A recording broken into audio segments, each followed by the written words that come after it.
Okay, today we're going to talk about relations and functions. So starting off, let's talk about what is a relation. Okay, a relation pairs inputs with outputs. Okay, input is always our x value. The output is always our y value. There are several ways we can represent these. There's tables, graphs, ordered pairs, mapping diagrams. Whoops. So several ways we can do this. We could also show a relation as an equation.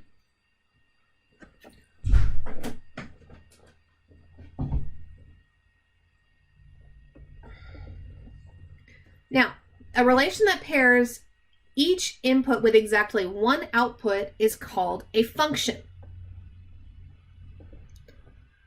So if a relation is a function, the x value should not repeat with a different y value. So let's look at a couple of these. So I'm going to start with some ordered pairs. Let's look at our x values. I've got -1, 2, 3, and 8. None of my x values repeat, so therefore this relation is a function because every input has exactly one output. Okay, let's look at this one here. I've got -3, -1, 1, and 1 again. Let's look at the y values with those. I've got -3 and 3. Well, -3 and 3 are not the same value.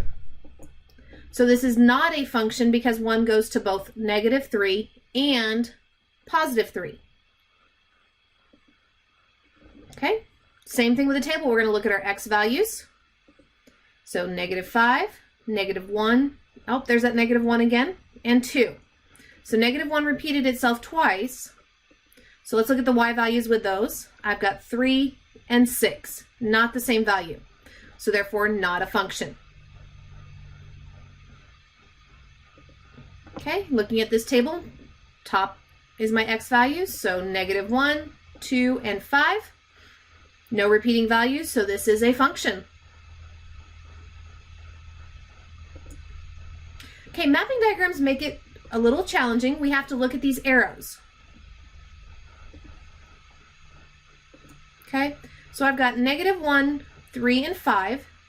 And notice from each of these I have a single arrow.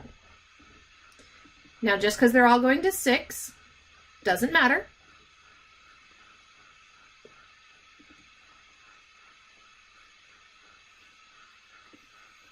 Okay.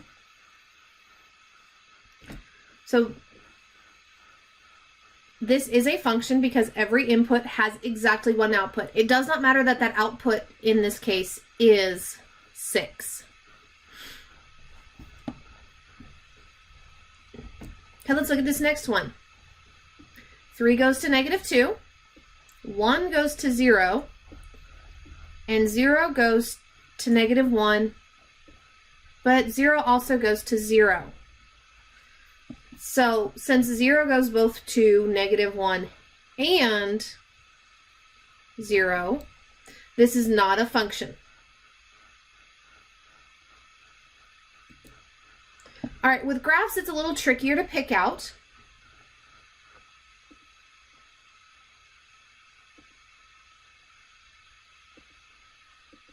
Okay, so we're going to use what we call a vertical line test. Now, what is that? It's the easiest way that we can determine. So we're going to use a vertical line, which is a straight up and down line, and move it across our graph to see if 2 points are on the same vertical line. So how do we use this? Pencil, ruler, anything a straight edge to show you a vertical line, and we're just moving it from left to right on our graph. If my straight edge touches more than 1 point at any time on the graph, it's not a function. That vertical line is giving me the x values. So we're looking at each individual x value of our graph. All right, so here is an example of using the vertical line test. I've got my vertical line here. If I run that from left to right, notice as I go across, it only touches 1 point. So that would be a function. Okay, so let's look at this graph here. I'm going to run this along. 1 point there, 1 point there. I've got 2 points on that vertical line there. So this one here is not a function because when we use the vertical line test, we cross at 2 points when x is 3. Okay?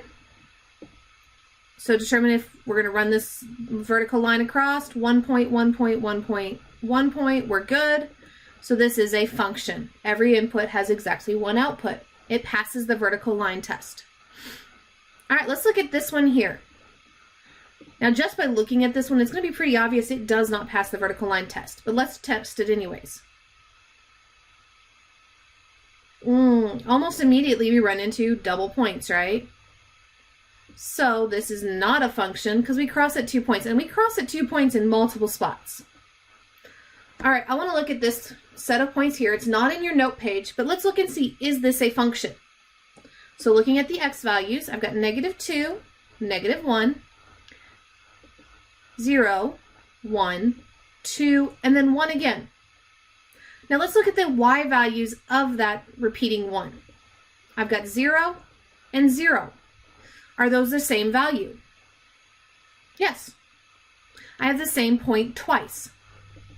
So this relation is a function because every input still has exactly one output, even though the 1 repeats.